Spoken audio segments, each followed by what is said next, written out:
आप सभी का हमारे चैनल पर बहुत बहुत स्वागत है। अगर अभी तक आपने हमारे चैनल को सब्सक्राइब नहीं किया तो प्लीज़ इसे सब्सक्राइब कर लीजिए, क्योंकि इसी प्रकार के यूज़फुल वीडियो मैं आपके लिए लेकर आता रहता हूँ। तो हमारा चैनल है राजवीर यादव फिजिक्स, इस पर आप सभी का बहुत बहुत स्वागत है। पहले मैं चैनल का नाम नहीं बोला करता था, लेकिन पिछले दिनों मैंने देखा कि एक चैनल वाले ने मेरी वीडियो यूं के यूं डाउनलोड करके अपने चैनल पे चढ़ा रखे हैं। उसके बाद मैंने शुरू किया है कि अब मैं वीडियो में मेरे चैनल का नाम लूँगा ताकि कुछ तो इसमें फ़र्क नज़र आए। यहाँ तक कि मेरे नोट्सों के ऊपर भी कोई नाम वगैरह नहीं है, तो कोई पता न मैं चैनल का नाम लेता था, न मेरा खुद का नाम लेता था मैं, तो स्टूडेंट्स को पता नहीं लगता कि ये कौन से चैनल का वीडियो है। कोई भी चढ़ा रहा है।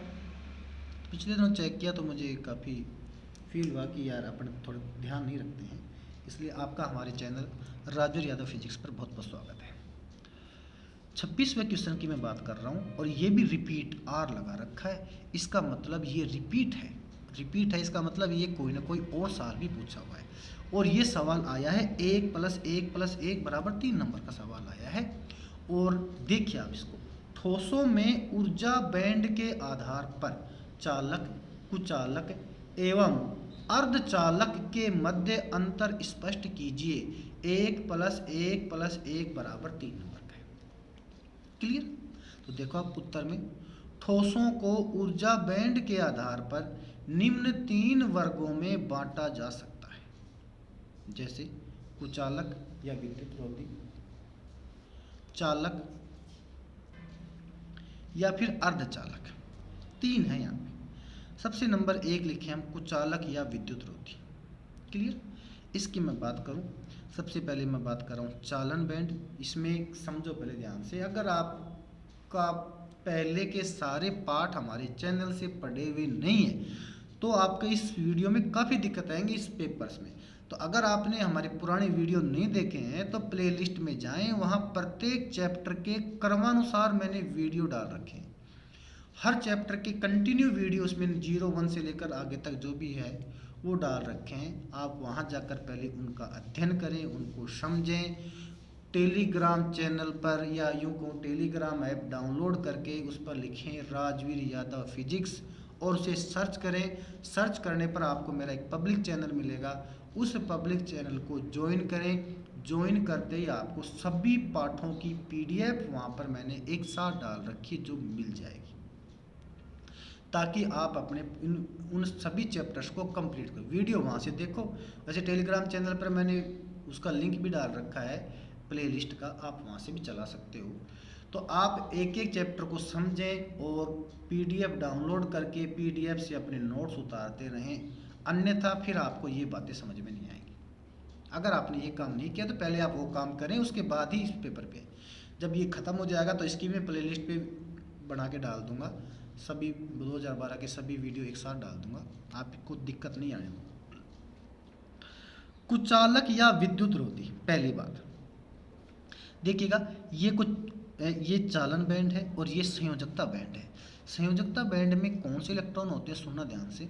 वे इलेक्ट्रॉन जो अपनी नाभिक के साथ दृढ़ता पूर्वक बंधे होते हैं वो संयोजकता बैंड के इलेक्ट्रॉन कहलाते हैं। वे इलेक्ट्रॉन जो अपनी नाभिक से पूर्णतः फ्री होते हैं, इधर उधर गति करने के लिए स्वतंत्र होते हैं, वो चालन बैंड में माने जाते हैं। तो कुचालकों के लिए इन दोनों बैंडों के बीच में 6 इलेक्ट्रॉन वोल्ट का ऊर्जा अंतराल होता है।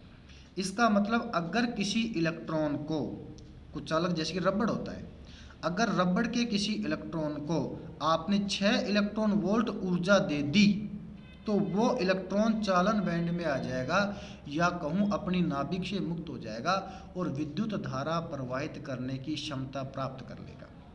तो ये बात समझ में आ गई होगी अब आपको। देखो ध्यान से अब इसको, कि वे पदार्थ जिनमें आसानी से विद्युत धारा प्रवाहित नहीं होती है कुचालक या विद्युत रोधी पदार्थ कहलाते हैं। जैसे कांच है, अब्रक है, मोम है इत्यादि। कुचालकों में संयोजकता बैंड भरा होता है, मतलब कि कुचालकों में सभी इलेक्ट्रॉन अपनी नाभिक के साथ बंधे रहते हैं, जबकि चालन बैंड रिक्त होता है, अर्थात जो चालन बैंड है वो खाली रहता है, क्योंकि उसमें कोई इलेक्ट्रॉन फ्री नहीं होता रबड़ के अंदर। कुचालकों में इन बैंडों के मध्य ऊर्जा अंतराल 5 इलेक्ट्रॉन वोल्ट से अधिक होता है, इसलिए यहाँ 6 लिख रखा है। ठीक है, आगे देखो, सामान्य ताप पर उच्च ताप पर भी कुचालकों के चालन बैंड में नगण्य इलेक्ट्रॉन उपस्थित रहते हैं। समझ में? जब उच्च ताप कर देते हैं कि जैसे रबड़ को हम गर्म कर देते हैं तो उसके चालन बैंड में नगण्य इलेक्ट्रॉन पाए जाते, मतलब उस समय भी कुछ ज़्यादा इलेक्ट्रॉन नहीं होते, बहुत, हालांकि करंट फ्लो हो सकता है उस समय, पर इलेक्ट्रॉन कम ही रहते हैं। कुचालकों की चालकता बहुत कम 10 की पावर -12 से 10 की पावर -18 महो प्रति मीटर की कोटि की होती है। ये कुचालकों की चालकता है। जबकि प्रतिरोधकता बहुत अधिक 10 की पावर 12 से 10 की पावर 18 ओम गुणा मीटर की कोटि की होती है। कुचालकों का प्रतिरोधकता ताप गुणांक क्या होता है? ऋणात्मक होता है। ठीक है भाई, ऋणात्मक का मतलब भी समझ लो भाई, ताप बढ़ाने से कुचालकों की प्रतिरोधकता बोलो बढ़ती है घटती है? घटती है।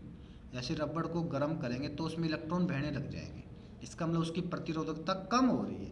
ताप को बढ़ाया और प्रतिरोधकता हो गई कम, उल्टा संबंध हुआ ना, तो ये रहेगी ऋणात्मक। और ताप बढ़ाने पर वो बढ़ जाए तो रहेगी धनात्मक, वो चालकों के लिए होती है। इसलिए रटना नहीं आपको कि कुचालकों का प्रतिरोधकता ताप गुणांक क्या होता है? ऋणात्मक होता है। सेकंड देखिएगा, चालक। चालक कौन होते हैं? वे पदार्थ होते हैं जिनमें आसानी से विद्युत धारा प्रवाहित हो जाती है, चालक कहलाते हैं। तो चालकों में संयोजकता बैंड और चालन बैंड के बीच में ऊर्जा अंतराल 0 होता है, अर्थात जो इलेक्ट्रॉन बंधे हुए हैं या मुक्त हैं वो हल्की सी विद्युत धारा प्रवाहित करते ही बंधे हुए इलेक्ट्रॉन भी गति करने लग जाते हैं। जैसे तांबे में आप तांबे का इलेक्ट्रॉनिक विन्यास देखो तो कुछ इलेक्ट्रॉन तो फ्री हैं बाहरी कक्षा के, बाकी अंदर के बंधे हुए होते हैं। लेकिन जब विद्युत धारा प्रवाहित करते हैं तो जो बंध रहे हैं ना वो भी फ्री हो जाते हैं ऊर्जा प्राप्त करके, वो भी साथ साथ घूमने लग जाते हैं। इसलिए चालक तांबा एक अच्छा चालक है। तो वे पदार्थ जिनमें आसानी से विद्युत धारा प्रवाहित होती हो चालक कहलाते हैं, जैसे समस्त धातुएं।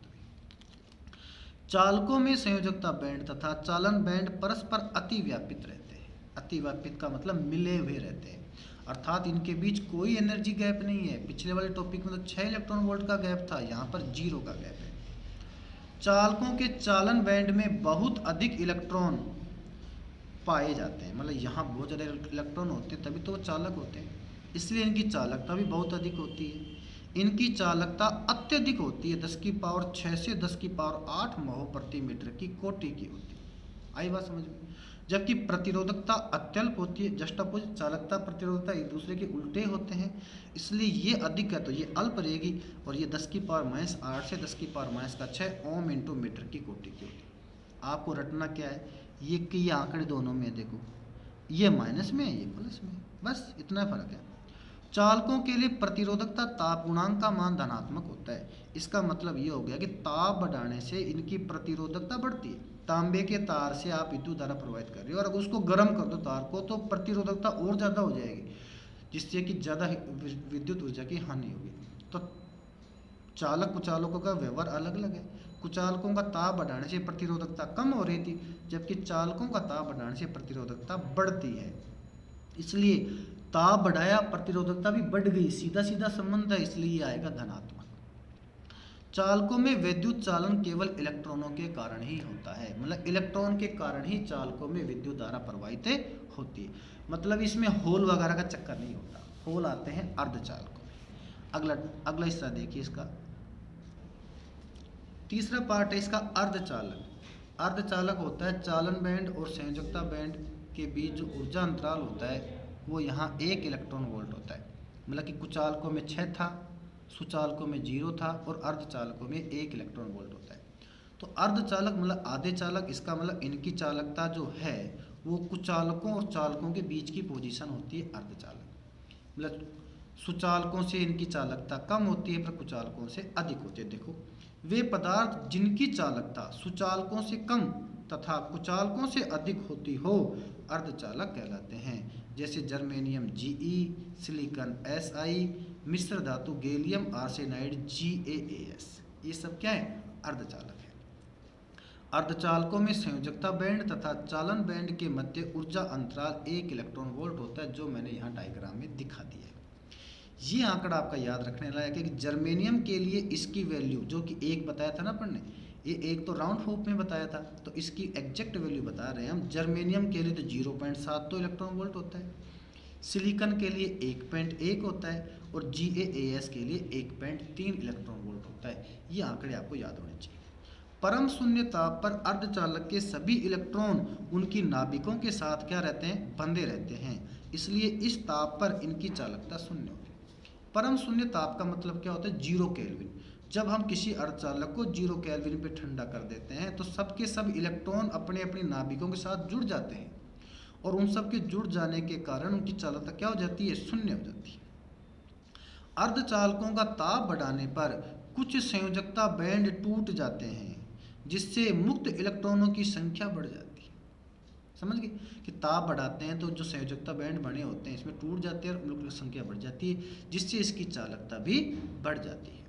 और अर्धचालकों का प्रतिरोधकता ताप गुणांक क्या होता है, ऋणात्मक। इसका मतलब ये हो गया ताप बढ़ाने से इनकी प्रतिरोधकता घटती है, इसलिए यहाँ क्या आएगा, ऋणात्मक। तो कुचालकों और अर्धचालकों के लिए तो ये है ऋणात्मक और सुचालकों के लिए ये है धनात्मक। एक ही क्वेश्चन हो पाया इस वीडियो में क्योंकि क्वेश्चन काफ़ी बड़ा था, इसलिए आगे के क्वेश्चन हम अगले वीडियो में देखेंगे। अगर आपको किसी प्रकार का कोई डाउट है तो कमेंट सेक्शन में जाकर मुझसे पूछ सकते हैं। एक लड़के ने कमेंट किया था किसी और वीडियो में कि सर आपका पढ़ाया हुआ हमें अच्छे से समझ में आ रहा है, लेकिन आप हमें ये बताएं क्या इसमें से क्वेश्चन पेपर आ जाएगा क्या। तो उनके लिए मैं इतना ही कहना चाहता हूँ कि अगर आपने मेरे पिछले सारे वीडियो देख लिए हैं, सारे पेपर से सारे चैप्टर्स देख लिए हैं, तो आप उस मैटर को इस पेपर से वेरीफाई कर सकते हो कि ये जो मैटर मैं आपको पेपर में पढ़ा रहा हूँ वो सब उस थ्योरी में भी लिखा हुआ ऐसे कैसे लिखा हुआ है। क्लियर। इसलिए आपको इसी प्रकार कोई डाउट नहीं रखना है। 100% पेपर इसी से आता है, सिंपल है, इसलिए आपको ऐसा डाउट हो रहा है। आपको ऐसा डाउट नहीं करना है। धन्यवाद।